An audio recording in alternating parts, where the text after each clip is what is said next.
Futurized goes beneath the trends, tracking the underlying forces of disruption in tech, policy, business models, social dynamics, and the environment. Join me, futurist Trond Arne Undheim, PhD author, investor, and serial entrepreneur, as I discuss the societal impact of deep tech such as AI, blockchain, IoT, nanotech, quantum, robotics, and synthetic biology, and tackle topics such as entrepreneurship, trends, or the future of work. I'm a research scholar in global systemic risk, innovation, and policy at Stanford University. On Futurized, I interview smart people with a soul, founders, authors, executives, and other thought leaders, or even the occasional celebrity. Futurized is a bi-weekly show preparing you to think about how to deal with the next decade's disruption so you can succeed and thrive no matter what happens. Futurized, conversations that matter. If you're new to the show, seek particular topics, or are looking for a great way to tell your friends about the show, we've got the episode categories. Those are at futurized.org/episodes. I am the co-author of Augmented Lean, a human-centric framework for managing frontline operation, and the author of Health Tech, Rebooting Society's Software, Hardware, and Mindset, Future Tech, How to Capture Value from Disruptive Industry Trends, Pandemic Aftermath, How Coronavirus Changes Global Society, Disruption Games, How to Thrive on Serial Failure, and of Leadership from Below, How the Internet Generation Redefines the Workplace. For an overview, you can go to trondundheim.com/books. At this stage, Futurized is lucky enough to have several sponsors, and to check them out, go to futurized.org/sponsors. If you're interested in sponsoring the podcast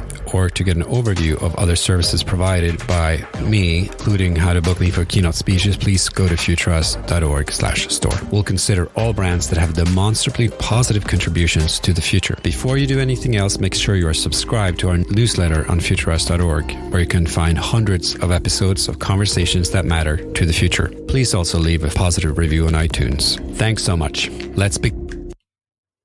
And you, Claude, welcome to the podcast. How are you? very well. Thank you for having me.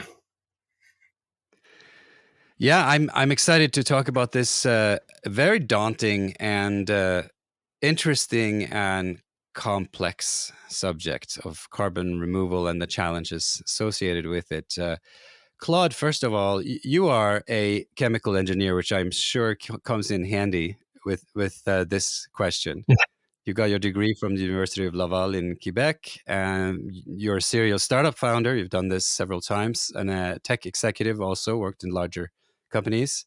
And now you're building the CO2 marketplace with the Canadian scale-up company Svante.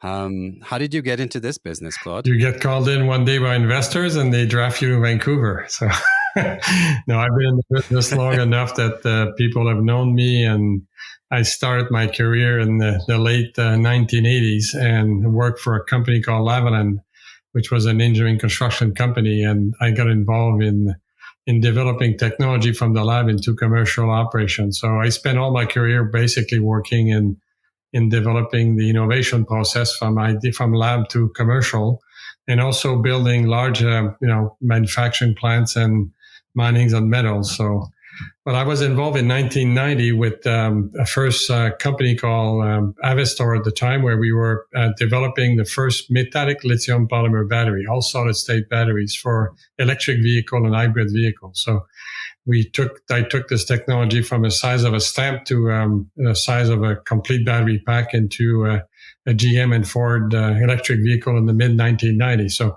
we were quite ahead of our time in doing it. The company is still running today, and some of the technology being used in that process is being used today in carbon capture. So there's a great deal of similarity in the process and manufacturing process between the two. So.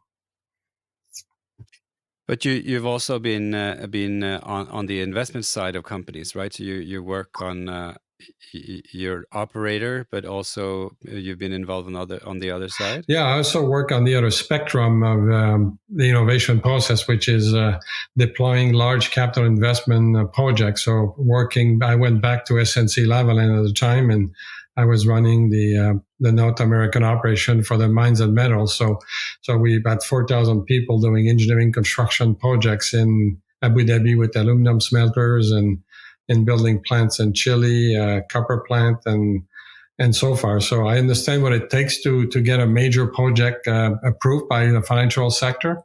and be able to deploy large capital project in the field. So it's coming quite handy in what we have to do in front of us for the carbon capture market. Yeah, and we'll talk about the player that you choose to work with in a second. But I just wanted to maybe have you describe the field a little bit briefly, just for people who may not work on this day to day. They obviously read about it in the paper and reflect around the climate situation. But let's talk about some of the specifics. So carbon removal. First of all, when would you say that this became a realistic technological prospect? How long have we been having, I guess, this first generation technology for carbon removal? Well, the technology of removing CO2 from natural gas or methane, or even removing CO2 from post combustion, has been around for more than 85 years with a very conventional technology called a solvent or liquid system, amine system.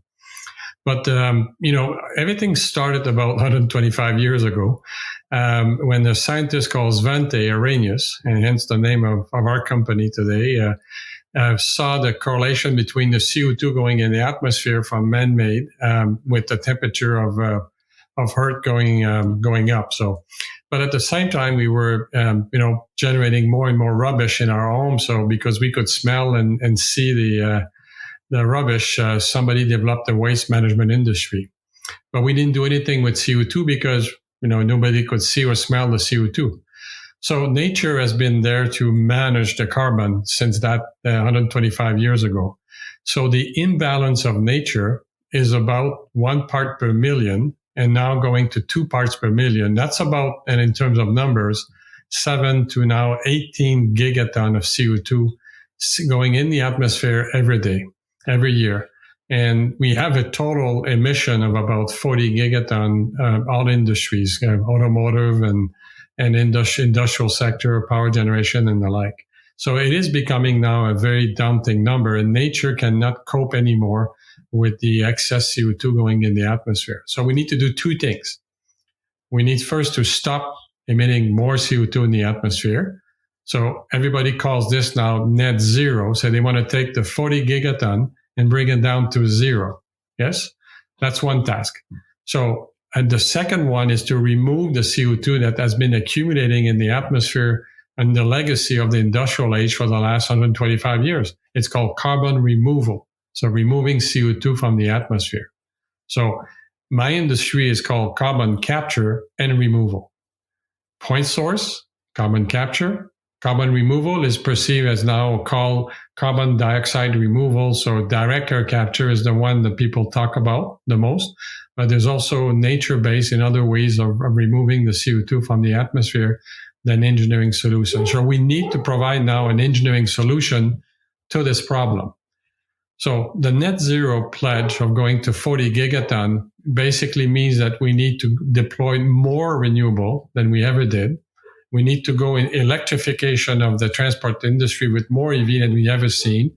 And you need also the deployed energy efficiency. So carbon capture comes into play, but for about 20% of the task that needs to be done to get to net zero. So for $2 trillion, you will get 20% of the CO2 reduction when the rest of the net zero pledge is $120 trillion. So it is a big number that we need to all spend globally. So it's now becoming a necessity to manage carbon. Not a nice to have, but now a necessity because we're too late in the process and it's going to take a lot of effort to deploy all of the other solutions. It's not one or the other, it's all of the above on steroids. Yes, Claude, I wanted to ask you about this. It's maybe not one or the other, but in order to reach meaningful scale for carbon capture, utilization, and removal, you had published some numbers recently that I was looking at, and where you wrote that the world needs to have 10,000 capture plants running over the next 30 years, which amounts to 2 plants a week in the next decade. And then there was a cost of approximately 250 million per plant that you had put in there. How realistic is this kind of a development? And why were you that concrete? So you just crunched the numbers. So with existing technology, I'm assuming this is what it would take. Well, that seems to me impossible. Well, it sounds impossible, but I went backward. I said, okay, if the task now is to go and do about 10 gigaton of CO2 removal out of the 40 that other people will have to take care of, what does it mean? So it's about 10,000 plant of 1 million ton. That's what 10 gigaton looks. And I said, what industry today has deployed that amount of capital in such a short time? Yes. So I looked at the airline industry and I said, okay, how many Airbus and Boeing do we have up in the air in the fleet? 25,000.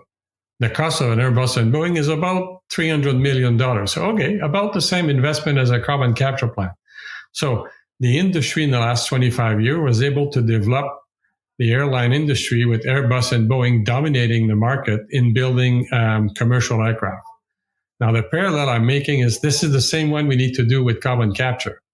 Now, how many companies are basically providing engine to the airline industry, which is what you need to lift off the aircraft? Well, there's 3 companies, GE, Pratt & Whitney, and Rolls-Royce. I want to be the GE of the carbon capture space by providing the active material or the filter that's going to be able to do this job for carbon removal and carbon capture. That's the task that I'm telling my team to work on.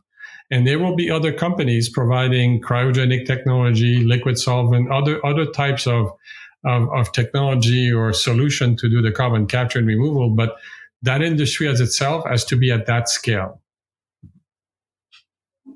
So 2 plants, that's basically just a matter of doing it. So how realistic is it? So today we have 40 plants worldwide that took probably 50 years to get there.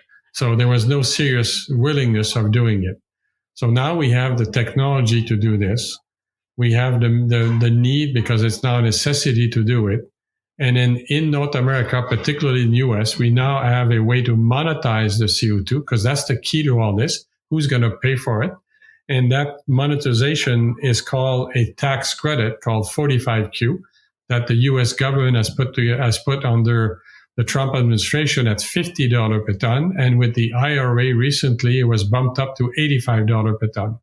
So that's good enough to get all of these projects going because there's enough money to pay for carbon capture, the financial sector to make a return on investment, the transport and the storage guys to be able to get money into it. So now it is becoming a business.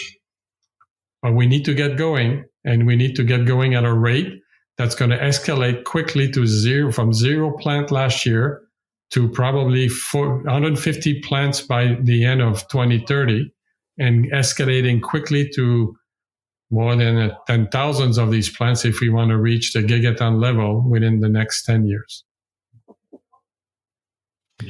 So one thing that's, I don't know if it's good or bad, but some technologies do improve over time. Admittedly, if you are going to take your airline example, the technology hasn't improved enormously, right, over these years. So the scale has improved, but the planes are flying pretty much at the same speed as they were initially. There are obviously a lot of technological advances during this period in the airline industry. I'm not saying that, but are you not counting in any kind of technology improvements during this time, or is your point that we just need to reach the scale and realistically it's going to happen with sort of the technologies that are kind of frozen in 2022? Well, I believe technology evolution and learning curve happens as the more you make, the more you improve your costs. And I think the example I can give you is when Intel started 50 years ago, they were making chipsets, and the chips now are basically more powerful than ever. And then the cost has gone down. And same thing with solar, same thing with wind. So all of it will go through the same learning curve. And being if you have a technology path of a solid versus a liquid solution or cryogenic, you have a different learning curve, faster or lower to do these things. But this will happen. And it will reduce the cost, but we don't need this. We don't need a breakthrough to get the industry going. We need to get going with what we have now. And that's what the CCS market is. But it's an emerging phase, And then the first mover, basically are require incentives to get going the same way the wind and solar did for the last 20 years. Or let me say no, they are still getting the subsidies to basically be economical today. So that needs to be happen. And that's what 45Q is about, with $85 per ton to get the industry going. Could you give me just a story of Svante? Because the startup itself started in a small scale, I guess, all the way back in 2007, and has been, at least for some part of that period, government supported by the government of Canada. And I believe you got a recent pretty big grant. But you've also now gotten to a Series D, so you have a fairly big investment there with venture dollars. How did Svante's evolution look like, and where are you positioned right now? Well, the company started from an idea of using a novel way of making the process of separating gases, and the previous company was doing it and trying to separate hydrogen from syngas to go into fuel cell in the time where people were trying to make fuel cell into vehicle. So that technology evolution took place in the spin-off of it that was called Inventus, and we rebranded it under Svante, focusing only on CO2 nitrogen separation. So the novelty of what we do is we take a sorbent material, a solid that's a nanomaterial, and it's selectively has pores to keep the CO2 and let the nitrogen go. So we put this powder on a composite layer, and we create a filter, and therefore we're able to do the catch and release of the CO2 with that filter with a contactor that we've developed in less than a minute. So that cycle of catching and releasing the CO2 takes less than a minute, when normal technology in solid sorbent would take hours. So we're reducing the cost of the contactor and the filters. So that was the genesis of the company, if you wish. So. Yeah, so those were some researchers at the University of Calgary, I believe. So you licensed technology from them, and it's the CAF20 process is using this metal organic process that you just described, and there are nanomaterials used as the solid absorbents of the gases. Is that right? That's absolutely right. So we took this invention of this molecule of MOF from Professor Chimisu at the University of Calgary, and we basically work with him to develop a manufacturing process to make it at the tonnage level at very low cost. And once we've mastered this thing, we went to an industrial partner that can do it at scale, called BASF. It's a German chemical company, and BASF now is making tons of this material. So that's a breakthrough in the gas separation business, using MOF at that volume and that cost of material. But to do so as a startup, we're trying to tackle a problem humanity needs to fix, but with the means of a startup. It's quite demanding. So we basically funded the company 6 months at a time, raising money enough for 6 months to do a milestone demonstration and the like. So, we limp our way through over the last 5 years of raising about $200 million, 6 months at a time, to be able to deliver the technology demonstration. And now what I'm in a phase now is to basically scale and develop a business that we can scale at gigaton scale to match the need of these 2 plants a week. So we're actually building now, as we speak, a manufacturing facility to make the filters capable of equipping every year 10 plants a year of 1 million ton. Remember, the world needs at least 100 a year. We have a plant factory number 1 of 10 plants a year, which costing about $70 million without a purchase order, because the market will only move with companies of our size if they see manufacturing available and they see that the product is done at scale.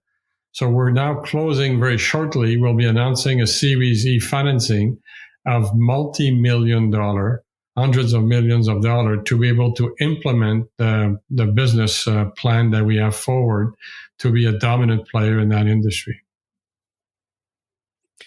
These are interesting observations here.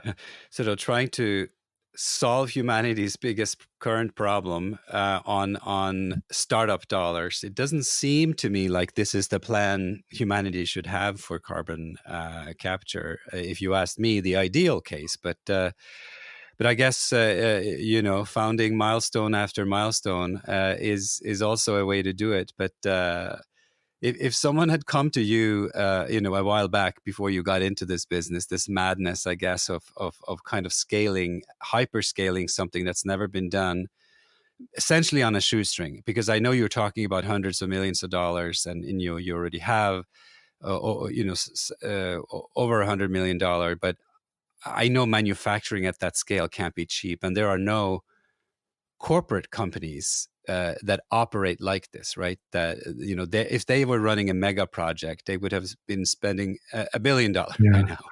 Yeah, so we have the agility and the speed of doing things that a large company cannot do. But I must say that over the last, I would say, 24 months, I've seen a major shift in the understanding of the world of what needs to be done, both from the politics side, the politician side, from the financial market, and from industry. So you need the three of them to now dance together, yes?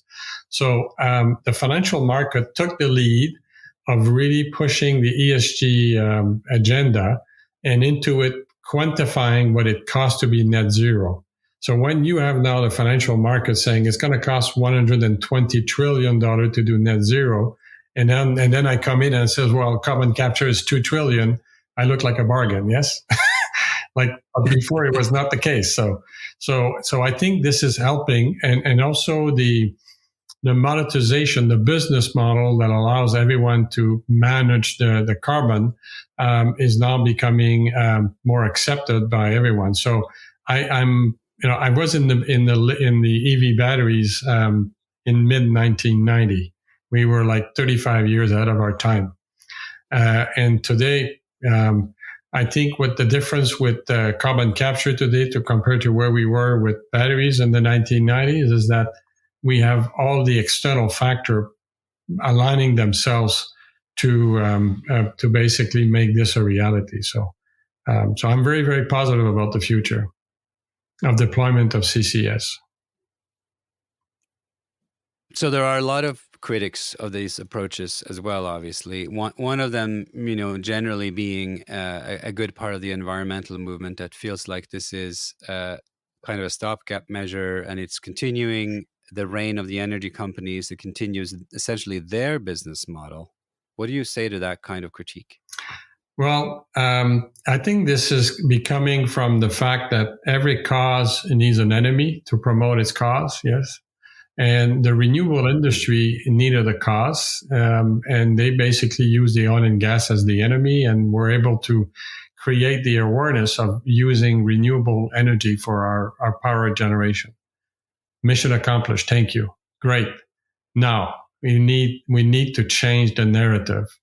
It is not, and then rightly so, I think the carbon capture was associated earlier into putting at the end of a coal power plant. So people associated the coal power plant with the carbon capture, which is not the case. So our focus is to work on removing CO2 in making cement, which has nothing to do with the oil and gas industry. It's about the hydrogen economy that people look for to substitute a carbon fuel with a hydrogen fuel. But the cheapest way to make hydrogen today is from natural gas, but it emits CO2. So if you capture the CO2, you now have what people refer to as blue hydrogen. It's about removing CO2 from a pulp and paper plant, which at the same time is doing carbon removal because that CO2 came from the biomass of photosynthesis. And it's about direct air capture application. So all of these things are not there to sustain necessarily the oil and gas industry without any movement or transition. It is there to address the fundamental needs of product and services that we need to continue growing our economy with the population growing up every year. The other question, you talk about business model, but some people would say that carbon capture is a bad business model in the sense that, apart from the obvious thing, you're capturing something we need to capture, you're not creating anything in the process. So the utilization part was, introduced as an answer to that question. What are some of the ways that one can utilize carbon, if at all?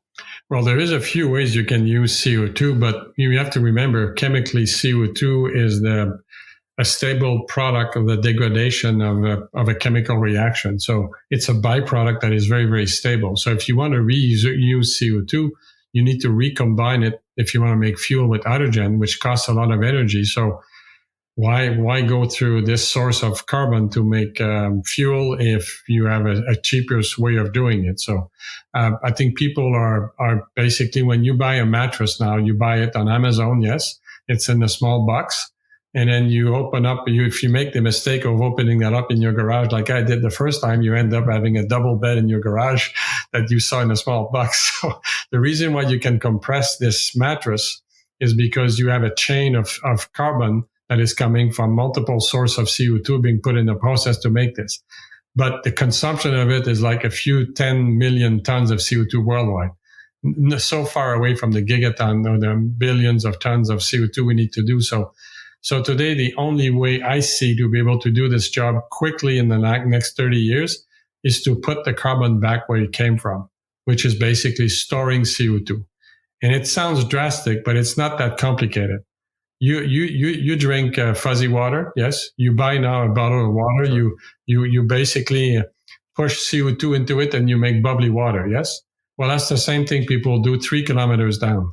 They push CO2 into a water reservoir. Not the water we consume the water, but 3 kilometers down.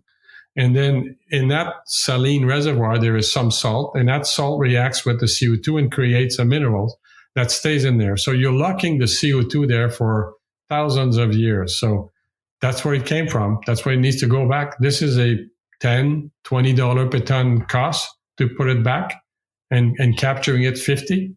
So a society can afford this thing. Well, the same way you think it's a waste material, the rubbish that people collect in your home every week, they go to a waste management site. Yes.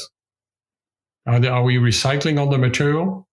Probably not in the first 75 years. Yes. Today, what fraction of the material of the garbage goes and is being recycled? A very small amount. It's the same thing. Got it. Well, let's move to the future outlook. You have talked about the need to produce 10,000 factories and the scaling challenge in that in and of itself. So one thing is, we might be able to afford it, but can we actually do it? If you look at the realistic path, so that this decade and roll a couple of decades ahead, I know the big date, in the UN climate change reporting is 2050. Then there's sort of another interesting point towards the end of the century where we have to drastically have reduced our emissions. What is likely to happen in your mind? You seem optimistic. You think the governments, perhaps mostly, will find the money and that perhaps will tax the large oil companies and other companies, industrial companies, heavy emitters, and put in place some amount of incentive and I guess a mixture of carrot and stick to get this to happen at the speed you are suggesting, or do you think it's going to go, unfortunately, slower? Well, I actually, when I look at the numbers, I worry more about getting to net zero, reducing 40 gigaton down to zero. I think this is a very, very ambitious plan. It's okay to have this goal, but it's going to be a challenge. The reality, we need to stop the CO2 going in the atmosphere first.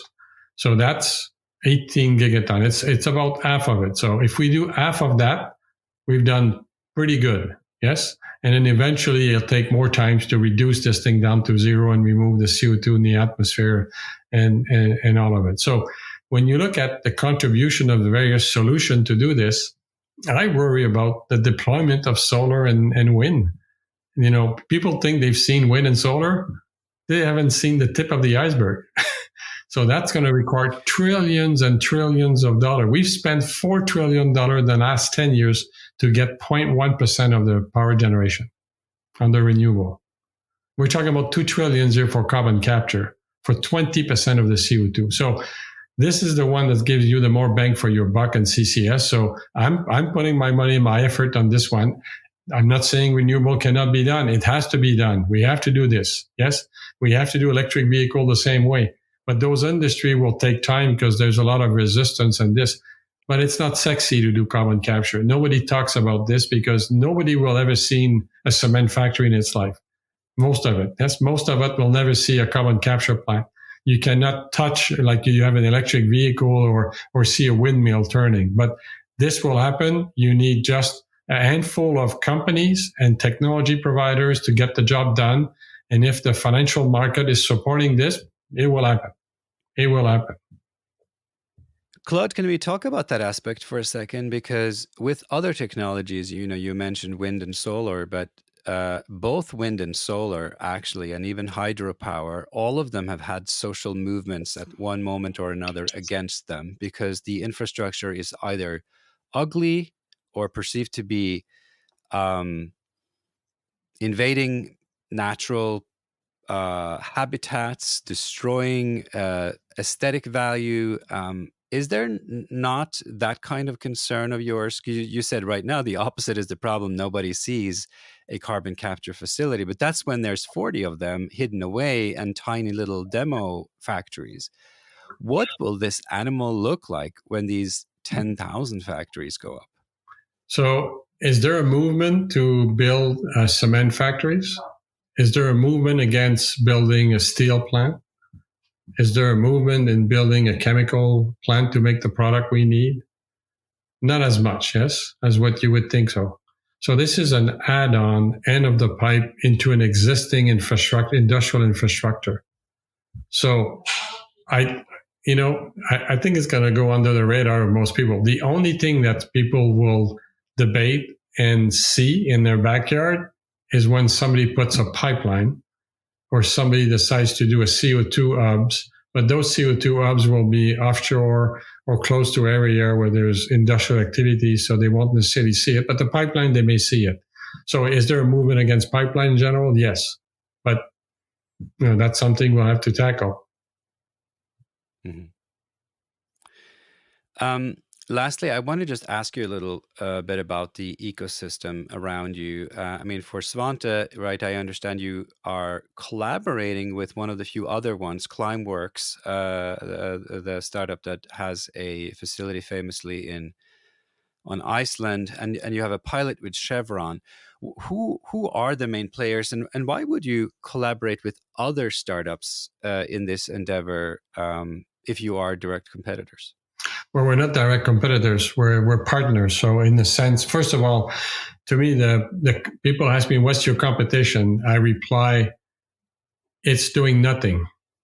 Inertia. So once you decide to do carbon capture, there's 10,000 plants to deploy. Every time there's one being built, bravo. I don't care which technology and which company does it. That's just a step in the right direction. That being said, we quickly identified that direct air capture would be a solution that we need to have in our arsenal of solution. And looked around at the time and saw that Climeworks had a similar culture and similar drive to get the direct air capture demonstrated. So we offer our help to help them lower their costs by providing the filter that allows them to reduce the cost on their target to reduce and deploy this thing at gigaton scale. So we are complementary to Climeworks. We don't do the contactor. We don't do the plant build-up. We simply supply the filters to them. And we're working also in partnership with, let's say, a major engineering construction company called Kiewit, and where they're probably the leading company today in the United States in building carbon capture plant. But they're also working with companies who offer alternative liquid solvent systems. And you know what? Every time they build a carbon capture plant, they go through the learning curve of building one. And 90% of the plant is similar to the capture plant we would build, because the contactor is the difference we have, liquid versus solid, but the rest of the balance of plant, 90%, is very similar. So they go down the learning curve of building more and more. So you see the partnering aspect of it. And then the oil and gas has been working with us because they want to be part of the solution, not the problem. And when you think through who can safely store CO2 underground, well, that knowledge and that expertise lies within the oil and gas industry. Is it going to be the oil and gas themselves doing it, or individuals who work there who are spinning off into pure play companies and doing carbon storage? Probably a mixture of both. But that industry has the knowledge to safely store the CO2 at gigaton scale. So we're partnering with all of these things. We have 3 platforms of partnership. One, to make our product, like BASF, partnering with us in making a subcomponent of our filter. Channel to market partner like Qit, and we have other partners around the world we work with. And third, what I call the strategic account, or the major companies who have basically a need to decarbonize their industry and the means to store the CO2 in the case of the oil and gas. So we're managing all of this. So when somebody works with Svante, they realize quickly that it's not just about the technology, it's about the ecosystem being built and the partnership to scale at gigaton scale. It's a fascinating endeavor that you have put ahead of yourself, Claude. It sounds somewhat different from any other business. I want to ask you again, when you said yes to this, did you realize what kind of a job? I mean, it's beyond kind of herding cats here. You're arguing the case in front of multilateral fora. Essentially, you become the poster child. So if something goes wrong, humanity at the moment has 3 to 4 serious players who are trying to do this. That's a lot of responsibility on your shoulder. It's a lot of different stakeholders.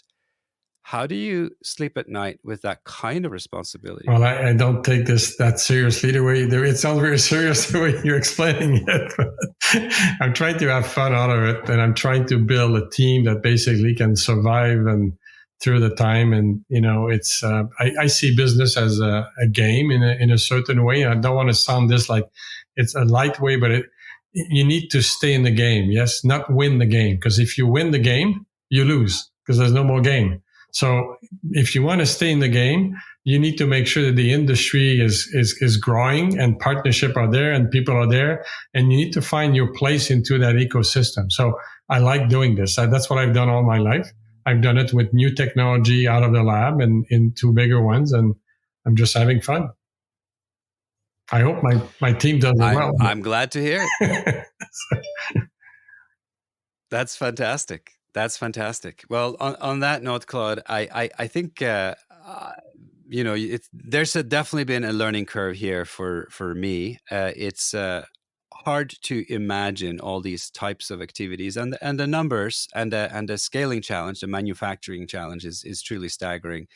Thank you for coming on the show, explaining some of these things, and I hope we can have you back. Svante is going to be around. This is a long-term challenge. Totally. And thank you very much for sending me an invitation. So always a pleasure. Great. You have just listened to another episode of the Futurized podcast with me, Trond Arne Undheim, futurist, scholar, and author. If you are interested in my products or services, feel free to check out futurized.org/store, where you can book a keynote speech, become a sponsor or partner, request a podcast swap, or buy a few of my books, such as Augmented Lean, Health Tech, Future Tech, Pandemic Aftermath, Disruption Games, or Leadership from Below. If you're interested in any or all of my projects, check out my website, trondundheim.com, which has links to other podcasts as well as my public appearances. Thank you. Please share this show with those you care about. To find us on social media is easy. We are Futurized on LinkedIn and YouTube, and Futurized 2 on Instagram and Twitter. See you next time. Futurized, conversations that matter.